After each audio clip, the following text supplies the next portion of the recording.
I still remember the way the road disappeared behind me that night, like the forest was slowly swallowing everything I had ever known. There was no signal, no sound of passing cars, no distant lights from towns. Only the soft hum of my engine fading into a silence, so complete it felt almost alive. The trees on both sides stood too close together, leaning inward like they were watching me, waiting for me to make a mistake. I told myself it was just anxiety, just isolation playing tricks on my mind. But then the fog rolled in, slow, unnatural, thick as wet cotton, cutting off my headlights until even the road ahead felt like it had been erased. That's when I saw the first cabin. Small, wooden, too perfect to be abandoned, yet far too still to be lived in. No smoke, no light, no movement. Still, I stopped. I don't know why I stopped. Inside, everything was arranged like someone had just stepped out for a moment, a cup still warm, a chair slightly turned, a radio faintly hissing with static like it was trying to speak. And then I noticed something worse. My name carved into the wooden table, fresh enough that the shavings were still there. I should have left right then. I should have run back to the car and never looked back. But that's when I heard the knock from the basement door, even though I hadn't opened it yet. That's when I realized I wasn't alone in this cabin. I was expected.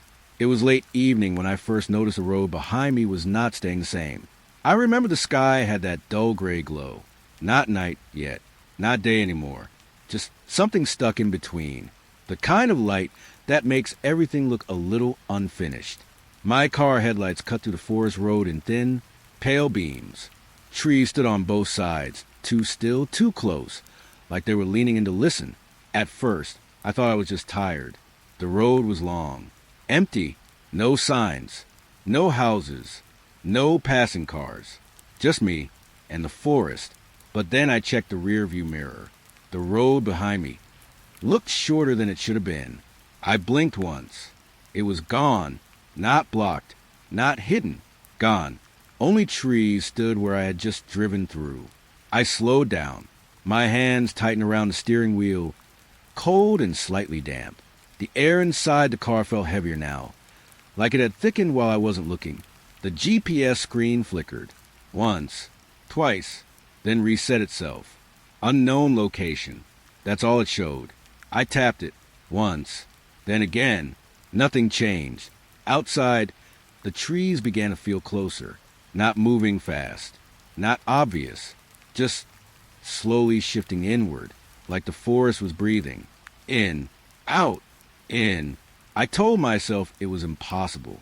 Forests don't breathe. Roads don't disappear. But the silence inside the car was starting to feel like it was listening to me think. The radio turned on by itself. No hand touched it. No button pressed. Just static at first. Soft. Low. Almost like distant wind passing through broken wires. Then, a voice. Mine. But not mine. It said my name. Slowly. Like it was remembering how to say it. I turned the volume down instantly, but the sound didn't stop. It didn't get louder either. It just stayed. Inside the silence. Repeating my name between bursts of static. Again. And again. My throat felt dry. I couldn't tell if I was breathing too fast or not breathing at all. Then the voice stopped, and the radio whispered something else. Not loud, not clear, just enough to understand. Don't turn back. I pressed the brakes without thinking. The car stopped in the middle of the road, or what used to be the road, because ahead of me, the forest opened slightly, like a space was waiting, like something had been placed there on purpose. And inside that space, a cabin, small, wooden, too clean, too still, no smoke, no lights, no movement. But it looked new, as if someone had just finished building it and left, or was about to return. I stayed in the car for a long time. The engine was still running, but even that sound felt distant now, like it didn't belong here anymore. The forest around me didn't move, not even the leaves. It felt like everything was waiting for the same thing I was. A decision. My fingers slowly loosened from the steering wheel. I don't remember choosing to step out. I only remember the air outside. Cold, too quiet, like sound itself was being pulled away from me. The cabin door was already slightly open. Just a crack. Not enough to see inside, but enough to know it wasn't sealed. I stood there for a moment, listening. No wind, no animals, no distant traffic. Only the faint hum of something I couldn't place, like electricity trapped inside wood. Behind me! I glanced at the road again. There wasn't one anymore. Only trees. Dense. Still. Waiting. I turned back toward the cabin, and that's when I noticed something strange. The dust near the steps wasn't untouched. There were footprints. Fresh. Leading inside. And matching mine exactly. Even though I hadn't moved yet. The cabin door creaked slightly wider. Not fully opening. Just enough. Like it was inviting me to finish what had already started. My hand hovered near the frame. But I didn't touch it. Not yet. Because from inside, very softly, I heard something shift. Like a chair moving. Slow. Careful. As if someone had just stood up and was now waiting for me to enter. And in that moment, the forest behind me felt even closer than before. Not surrounding me, but remembering me. That's when I realized I was no longer on a road. I was already somewhere else. And I had only just arrived. I don't remember walking forward. Only the moment the air changed. Inside the cabin doorway, the temperature dropped slightly, like stepping into a breath that had been held for too long. The wood around the frame looked old but clean, smooth in a way that felt unnatural in a place like this forest. The door was already open. Not wide, just enough, as if it had been waiting for me to decide what it already knew. I placed my hand near the edge of the frame. The wood was cold, too cold for something that looked this recent. Inside, everything was still, but not empty. There was a feeling like the room had just been used. Not long ago. A faint warmth still clung to the air, like someone had been sitting here only minutes before stepping away. My eyes moved slowly across the room. A chair near the table, slightly turned. Not pushed in, not pulled out, just paused mid-use. The kitchen counter held a cup, half full. The surface of the liquid didn't move, even when I breathed. That felt wrong. Stillness usually reacts to movement, but this stillness ignored me. Then I noticed the dust. Thin layers across the floorboards, except near the doorway, where there were footprints. Mine, again, but I hadn't stepped inside yet. I froze. My pulse felt distant, like it belonged to someone else now. The cabin didn't creak. It didn't settle. It held itself perfectly still, like it was aware I was noticing too much. Then I heard it, behind me, a soft sound, like fabric shifting. I turned quickly. Nothing. Only the forest through the open door. Still watching. Still silent. But when I looked back inside, the mirror on the far wall had changed. I hadn't noticed it before. Now I saw myself in it, standing perfectly still. But my reflection wasn't waiting. It moved slightly before I did. Just a fraction. A delay that didn't belong in mirrors. Its head tilted. Slowly. Curiously. Even though I hadn't moved mine yet. I stepped back instinctively. The reflection did not. Instead, it stepped forward, closer to the glass, closer than I was. My breath caught in my throat. The mirror didn't reflect the cabin correctly anymore. The chair behind me in the reflection was already turned toward me, even though I hadn't touched it. Then, a sound behind me again, closer this time. Not footsteps, not wind, breathing, soft, measured, like someone standing just out of sight, matching my pauses. I didn't turn this time. I couldn't, because I understood something without seeing it. Whatever was behind me was only there when I acknowledged it. And in the mirror, my reflection slowly looked past me, not at me, but behind me, and it smiled. I moved deeper into the cabin, without meaning to. Each step felt lighter than the last, like the floor was no longer fully solid under me. The air inside had a faint metallic taste now, like old electricity trapped in wood. That's when I heard the radio. It was sitting on the kitchen counter. Old, dustless, already on. No power source I could see. Just a low, steady static filling the room like a quiet pulse. I didn't touch it. I didn't need to. It changed on its own. The static softened, then became something else. Forest sounds, but not distant ones. Close, too close, like they were recorded just outside the walls I was standing inside. Rustling leaves, slow wind, a branch bending under weight, then silence again. And in that silence, my own voice, speaking, but not from now, from later, from somewhere I hadn't been yet. It said something I didn't understand at first, just broken fragments, like thoughts being pulled apart. Don't go up, don't listen. Then my name, again, but this time it wasn't calling me. It was warning me. The radio crackled louder. Static thickened. It stopped sounding like noise. It started sounding like breathing, slow, deep, inside the wires. I stepped back from the counter. The radio didn't stop. It repeated the message. Calmer now, almost patient. Don't go upstairs. The words didn't feel spoken. They felt remembered, like something was replaying a moment that had already happened too many times. My eyes drifted upward before I could stop them. The ceiling above the hallway. Still, silent, waiting. Then, a faint creak came from upstairs. Not loud, not sudden, just enough to suggest weight shifting where nothing should be. The radio went silent for 1 second. Then it whispered again, but not through sound this time, through the static itself, like the air had learned how to speak. And it said only one thing, closer than before, inside the room, not the radio, not the walls, just around me. Too late? I don't remember deciding to move, only that my body was already facing the stairs. The hallway stretched ahead in narrow silence. The wood panels looked darker now, as if the light itself was being pulled away from them.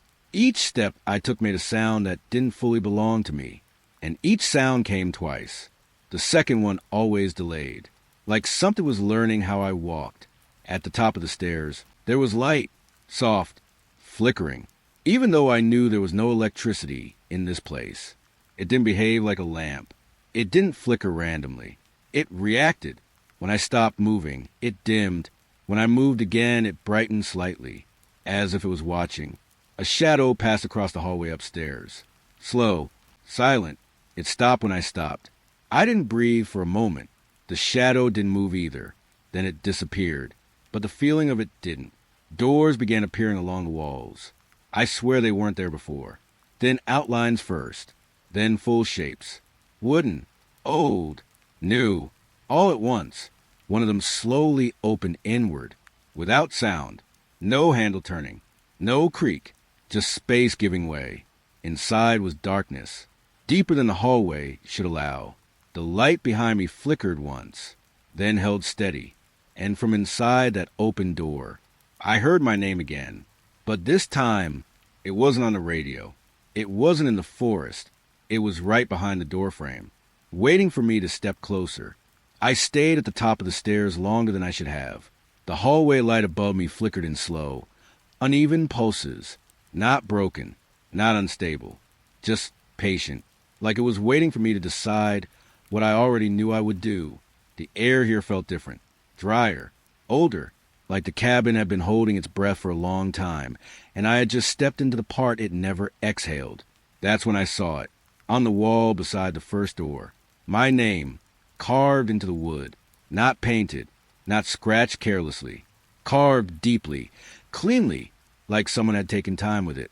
The letters were perfect, too perfect. I reached out without thinking. My fingers hovered just above the carving. The wood was warm. That shouldn't have been possible. Behind me, the stairs were silent now. Even the echo had stopped following me. I moved my hand slightly closer, and the carving changed. Not instantly, not violently, slowly, like ink being rewritten inside the wood itself. My name shifted, one letter at a time, reforming into something slightly different, a version of my name I didn't recognize, but still felt like mine. I pulled my hand back. The moment I did, the wall pulsed, not visibly at first, more like a pressure change, like something inside the cabin had reacted to being noticed. Other carvings appeared, around the first one, names, all aligned in a pattern that didn't make sense. Some were faded deep into the wood, as if they had been there for years. Others looked fresh. So fresh the edges of the carving still looked moist, like the wood had only just been opened. I stepped closer to the hallway wall. My reflection wasn't here anymore. No mirror, no glass, just wood, but I still felt watched. A soft creak came from somewhere above me. Not a floorboard, not a door, something deeper, like the cabin itself adjusting its weight. I placed my palm flat against the wall. The wood pulsed again, this time stronger, like a heartbeat responding to mine. Slow, then matching, then slightly ahead of it. I pulled my hand away fast. The wall didn't stop. The pulse continued for a few seconds after contact was gone, like it had memorized me. Down the hallway, one of the doors shifted slightly open, just a few inches, enough to show darkness inside. But the strange part wasn't the darkness. It was a feeling that it already knew I had looked at it. I backed away slowly. Each step made no echo now, as if the house had started absorbing sound. Then I heard it again, that breathing, not behind me this time, inside the walls, soft, close, and it wasn't random anymore. It matched my rhythm, almost perfectly, like the cabin had learned how I existed. I found the window at the end of the hallway, without remembering walking there. It was large, old glass, slightly warped at the edges, like the world outside had been stretched and pressed into it. At first, I only saw trees, still forest, still night gray. But something was wrong. The forest didn't feel like it was outside anymore. It felt pressed against the glass, waiting for permission. The trees moved, even though there was no wind. Slow movements, subtle shifts, like they were breathing in opposite directions. In, out, not together, but aware of each other. I leaned closer. The glass was cold enough to sting my skin. A figure stood between the trees, completely still, too still, no outline of motion, no natural posture, just presence. I blinked once. It was closer, not walking, not running, just closer. I stepped back instinctively. My reflection in the glass did not step back. It stayed where it was, a fraction too late, then a fraction too early. I turned my head slightly. The reflection did not match the movement. It stayed, watching the forest. Not me. Behind me, the hallway felt smaller, the air tighter, like the cabin was adjusting itself around my awareness. I looked back outside. The figure was gone, but the space it stood in was still disturbed. Branches bent inward, as if something heavy had passed through them. Then I saw something worse. In the glass reflection, not outside, behind me, a shape, standing too close, not fully formed, just enough to suggest height, presence, breath. I didn't turn. I couldn't, because the reflection did something I didn't. It leaned slightly closer to the glass, and the cabin behind me didn't stay still anymore. I moved back into the main room without deciding to. The hallway felt wrong to stay in. Like the longer I looked at it, the more it changed shape in ways I couldn't explain. The living area was dimmer now, not darker, just less visible, like the light was being quietly taken away piece by piece. That's when I saw the chair. Wooden, old, placed near the center of the room as if it mattered. It wasn't moving when I first looked at it, but I didn't trust that anymore. So I kept watching, and slowly it began to rock. Not fast, not dramatic, just a small forward and back motion, like someone sitting in it, except there was no one there. I stepped closer. The chair stopped instantly. Perfect stillness. I stopped too. Nothing moved, not even dust. Then I looked away for half a second, and it started again. Same rhythm, same slow motion. I turned my head sharply. It stopped again, as if it knew exactly when I was watching. The air in the room felt heavier now, pressing slightly against my chest, like something invisible had taken a seat beside the chair. Not in it, beside it. The wood creaked softly, but not from movement, from weight. Something settling. Dust lifted slowly from the floor near it, rising upward, like something had just stood up from the chair. But nothing was visible. The chair began to turn, slowly, dragging against the floorboards without sound. It rotated until it faced me directly. Perfect alignment. like it had always been waiting for this exact angle. I didn't move, neither did it, but I felt it, not as sight, not as sound, as pressure, like being looked at from inside the room, from somewhere the chair was pointing, but I couldn't see. Then the room became quiet in a different way. Not silence, expectation. And I realized something very simple. The chair wasn't empty. It just hadn't decided to be seen yet. I noticed the floor change before I saw the door. A slight dip in the wood. A seam that shouldn't exist. Then a shape forming where the floor had been seamless before. A door. Square. Heavy. Old iron handle. I stepped back immediately. I knew it wasn't there before. I was certain. The air above it felt colder. Not just temperature. Depth. Like something below was close enough to influence the room above it. Then came the sound. Knocking. Soft. Rhythmic. Matching my heartbeat exactly. I stopped breathing. The knocking didn't. It continued anyway. From beneath the door. Slow. Patient. Like it had been waiting a long time to be heard. I crouched slightly, watching the handle. It moved. Just a fraction. Turning inward. From the inside. I stepped away fast. The wood creaked behind me. Not the door, but the floor around it. Like the house was shifting its attention downward. I tried to remember if this cabin had a basement. But nothing came. No memory. No image. Only the certainty that something was now underneath me that had always been there. Just not noticed. The knocking stopped. For a moment. Then resumed. Faster. Closer. And now it wasn't just matching my heartbeat. It was slightly ahead of it. I noticed the footsteps before I saw anything. At first, I thought it was just the cabin settling. Old wood, shifting pressure. Normal sounds for a place like this. But these footsteps were not normal. They were matching mine. Exactly. One step behind. Every time I moved, I heard it. Tap. Pause. Tap. Pause. I stopped walking. The sound stopped too. But not immediately. There was a delay. A fraction of time where it kept going, even after I didn't. Like something didn't fully understand that I had stopped yet. I turned slowly toward the hallway behind me. Empty. Still. Too still. I took one step forward. The second set of steps followed. Perfect timing. Too perfect. I walked faster. They followed faster. I slowed down. They slowed down, but always slightly behind me. Always learning. Then I stopped completely. Silence.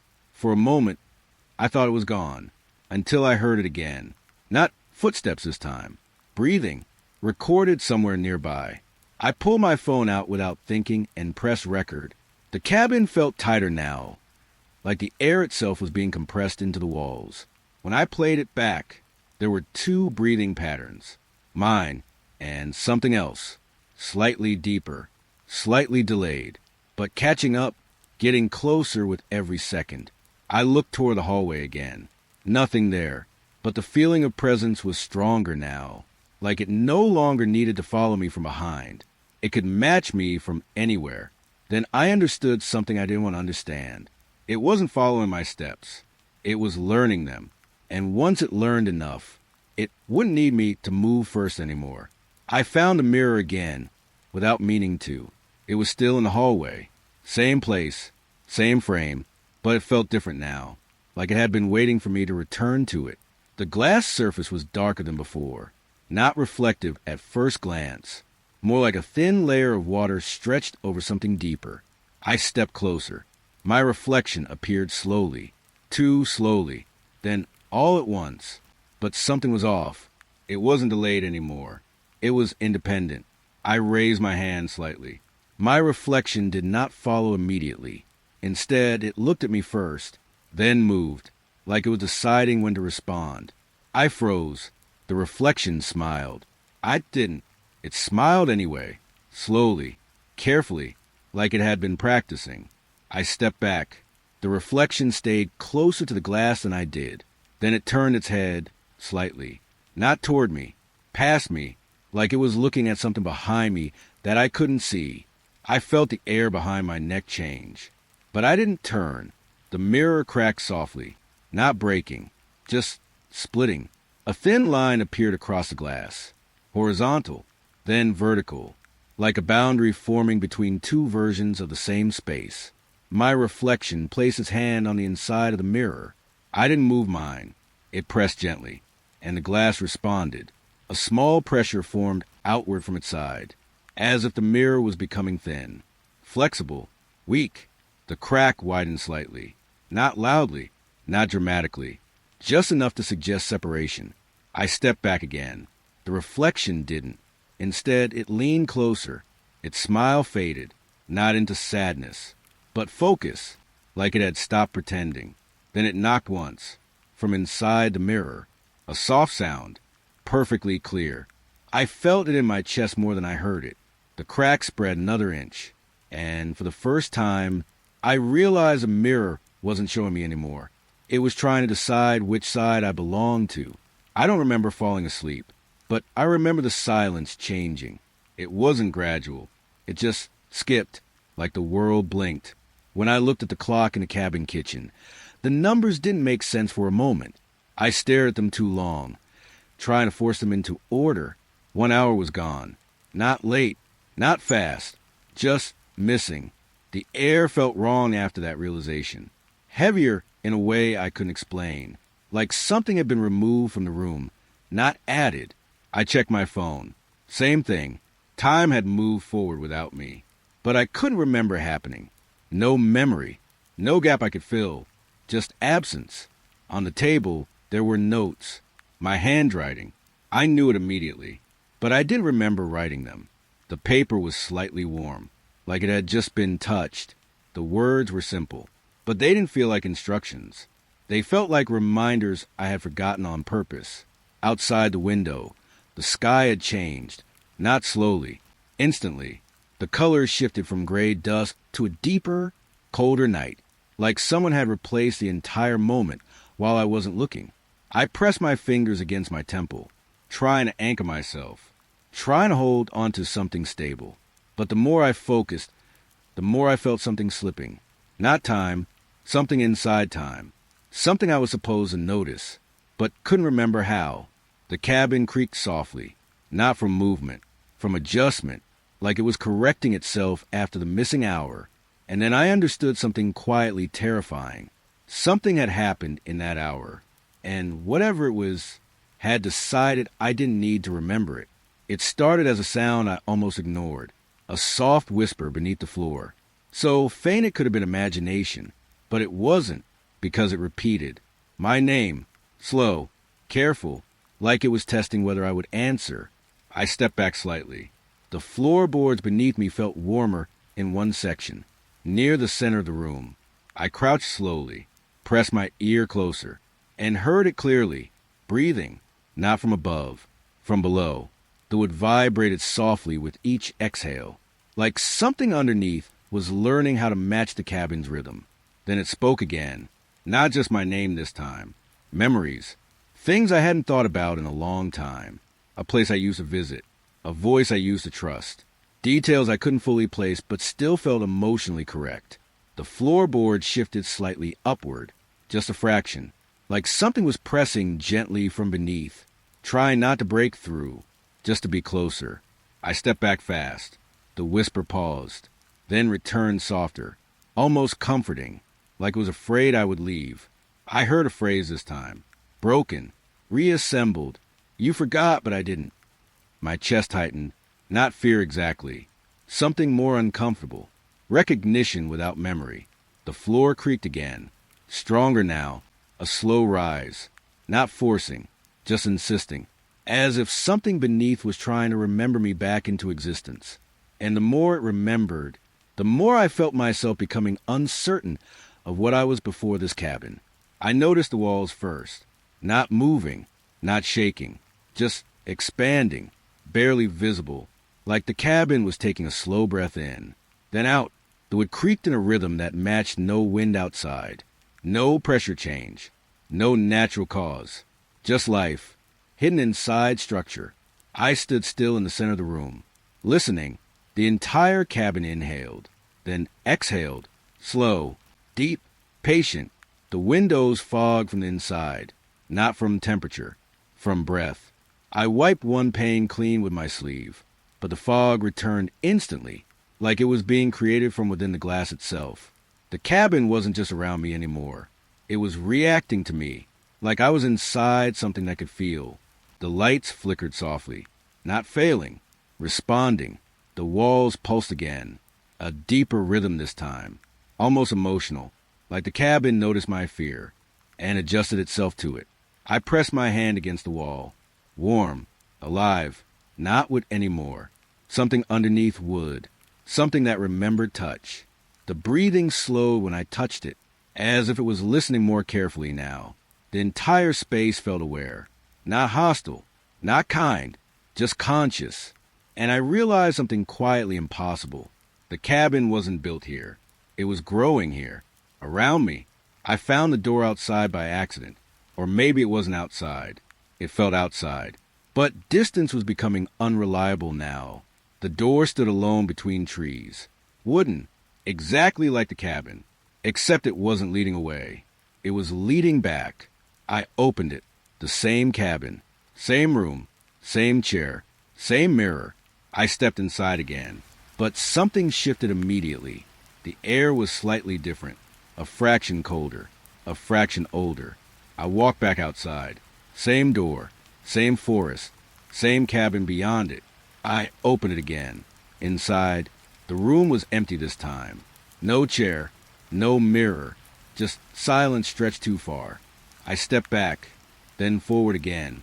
Inside, the cabin was occupied, not by objects, by presence, shapes that felt familiar, but not fully formed.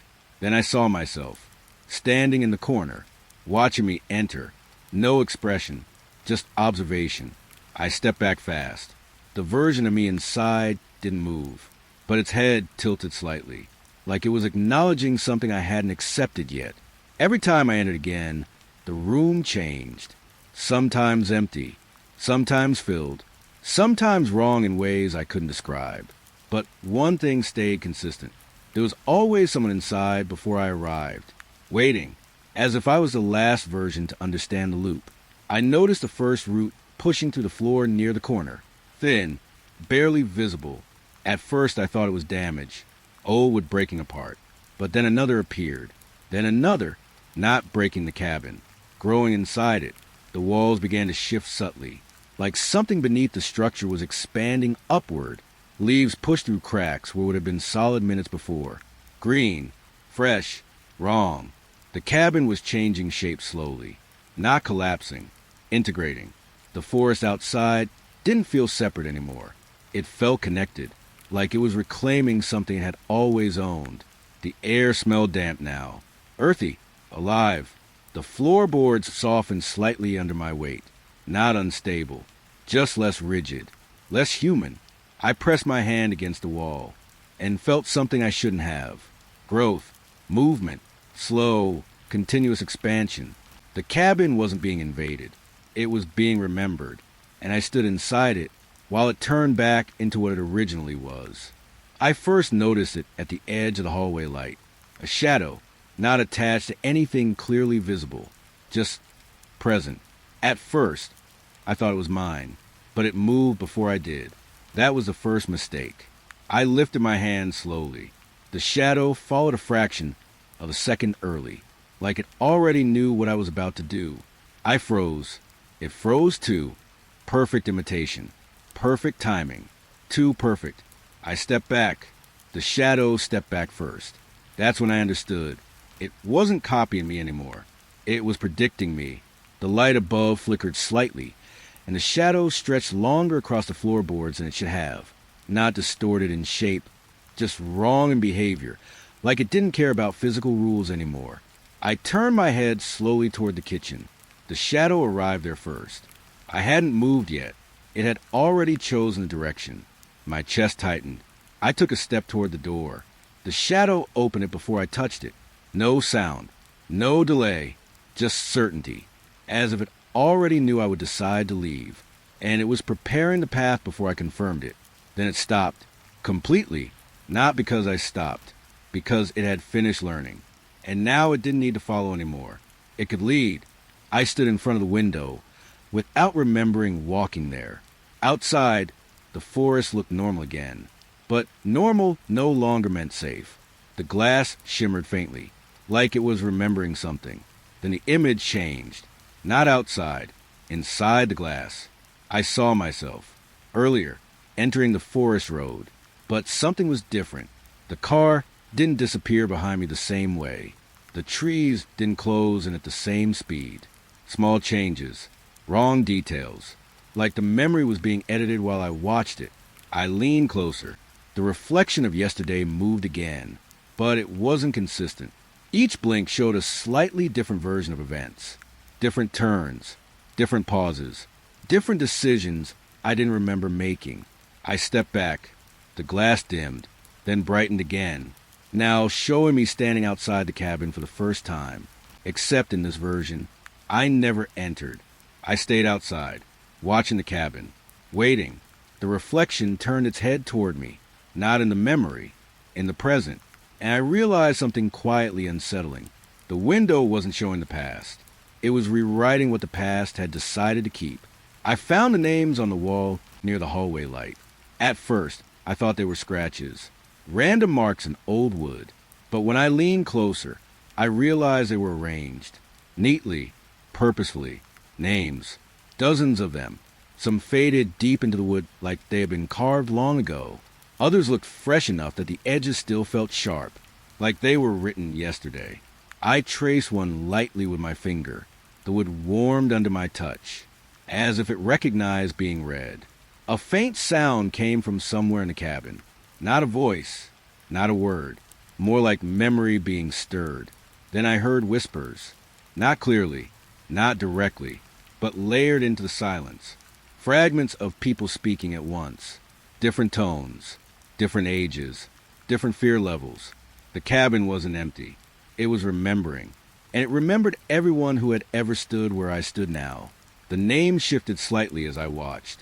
One of them changed into mine, not added, rewritten, like it had always been there, just waiting for me to notice. And that's when I understood the worst part. The cabin didn't lose visitors. It kept them. The sound came from outside the cabin. A doorbell, clear, sharp, completely out of place in the forest. I froze immediately. Another ring, closer this time, not louder, closer. I moved toward the window slowly. The forest looked unchanged. But the sound was not coming from distance. It was moving through it, like space itself was carrying it toward me. Another ring, now directly outside. I stepped back from the glass. The sound didn't stop. It repeated, patient, persistent. Then I realized something that made my throat tighten. There was no visible door, only trees. But the ringing continued as if someone was standing at a threshold that didn't exist, waiting to be invited in. The cabin creaked softly around me, not reacting, not resisting, just aware. The doorbell rang again, right outside the wall now, and I understood it wasn't asking for entry anymore. It was asking if I had noticed it was already inside the forest. I found him sitting at the table, or I found myself. I don't know which sentence is correct anymore. He didn't react when I entered, just looked up slowly. Calm, too calm, like fear had already been processed long ago. "You're late?" he said softly. I didn't answer. My throat felt tight. He stood up slowly, like someone conserving energy. Not afraid, not surprised, just familiar with everything. "You keep trying to leave," he said, "but you never do." I stepped back instinctively. He didn't follow. Instead, he smiled faintly. Not cruel, not kind, just understanding. "The forest is safer when you stop fighting it," he continued. I shook my head slightly. He tilted his head. "You still think there's an outside," he said. "That's the part that changes first." A silence stretched between us. Heavy, soft, wrong. I looked at him carefully. He looked tired. Not physically. Something deeper. Like he had stopped counting time a long time ago. "I stayed," he said quietly, "and I stopped losing things." That sentence didn't comfort me. It unsettled me more than anything before, because I realized something I didn't want to admit. He wasn't a warning. He was a result, and he had been waiting here long enough to become part of the cabin's memory. I noticed a bulb before I remembered there was a bulb. It hung in the center of the room, pale and weak, but glowing steadily without flicker. No wires, no visible power source. Just light that refused to stop existing. I stood beneath it for a moment, and the strange thing was, it felt aware, not like a living thing with thoughts, more like something watching through brightness itself. I looked away. The light stayed the same. I looked back. It had shifted slightly brighter. Not randomly. In response, my thoughts fell heavier under it, like the room was thinning around me, removing places where darkness could exist. I stepped toward the corner. The shadows there shrank immediately, not fading, being erased. I turned my head slightly. The bulb brightened. I stopped. It stopped too. That's when I understood. It wasn't lighting the room. It was removing hiding places, slowly, carefully, like it had decided I shouldn't have anywhere left to disappear into. It started with a sound under my steps. Hollow, but not empty, like something layered underneath the wood was shifting in response to pressure. I crouched slowly near the center of the room, pressed my hand against the floor. Cold, then warm, then cold again. A second texture beneath the first. I tapped lightly. The sound came back wrong. Double. One sound from the surface, one from below it. I pulled a loose plank carefully. It came away too easily. Underneath, there was another floor. Older wood, darker, softer edges, as if it had been buried and forgotten rather than built. I swallowed slowly. Another scratch appeared beneath it. Then another, not random, directional, moving inward towards something beneath the cabin. Something that was not sleeping. Something that was climbing upward very slowly. The air in the room dropped a few degrees. Not cold, just deeper. Like the cabin had more layers than I was allowed to see. And I realized the worst part. There was no bottom layer anymore. Only what hadn't reached me yet. The wind entered the cabin through solid walls. Not through cracks. Not through doors. Through matter itself. I watched dust lift from the floorboards and drift upward slowly, like gravity had become uncertain. Then I saw green, a leaf pushing through the wood, followed by another, then thin roots spreading like veins beneath the surface of the room. The cabin was no longer holding itself together the same way. The forest wasn't outside anymore. It was inside, quietly replacing what had been built.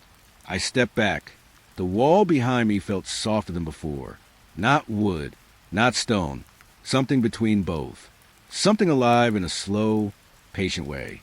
The window reflected trees that didn't exist in the same place outside. They were inside now, layered over reality, like a memory bleeding through glass. The air smelled like wet soil. Fresh, too fresh, like something had just been uncovered, or returned. I pressed my hand to the wall again, and felt it respond, not as structure, as growth. The cabin was no longer separating me from the forest. It was becoming it, and I was not inside the cabin anymore. I was inside what the forest was remembering the cabin used to be. It started on the door, soft, controlled, knock, then again, knock. But it didn't stop there. The sound spread to the walls, the floor, the ceiling. Every surface began responding at once. Knock, knock, knock. I covered my ears. It didn't matter. The sound wasn't entering through hearing anymore. It was entering through structure, through space, through me. The rhythm was wrong at first. Then it corrected itself, slowly aligning, matching something I didn't want to recognize. My heartbeat. I stepped back. The knocking adjusted, faster. I slowed my breathing. It slowed too, like it was learning my control over myself. Not just copying it, becoming it. The entire cabin vibrated softly now, not violently, coordinated, like every surface had agreed on one shared rhythm. I stopped moving completely. The knocking paused for half a second, then resumed, slightly ahead of my heartbeat now, like it no longer needed me to be the reference. It had already learned enough, and was now leading instead. I understand now, not all at once. Not like realization, more like remembering something I was never told to forget. The cabin was never empty. It was arranged, prepared, waiting for something specific to arrive. Me, Every object inside feels familiar in a way that hurts to think about, not because I recognize them, but because they recognize me. The chair, the mirror, the radio, the floor, even the walls feel like they have been adjusted to match my presence. The forest outside is still watching, but it no longer feels distant. It feels satisfied, like something has finally completed its timing. I walk through the room slowly. Nothing changes anymore, because nothing needs to. The cabin is not reacting now. It is finished. I reach the center of the room, and I realize something quietly final. I was never entering the cabin. I was returning to it. The version of me that tried to leave, that was a mistake. The one that stayed, that was closer. The cabin doesn't feel alive anymore. It feels complete. And as I stand here, I understand the last thing it needed was awareness. Not fear, not resistance.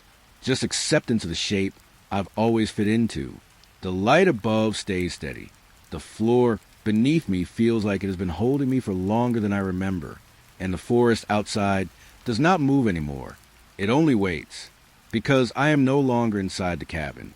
I am what the cabin has been waiting to remember.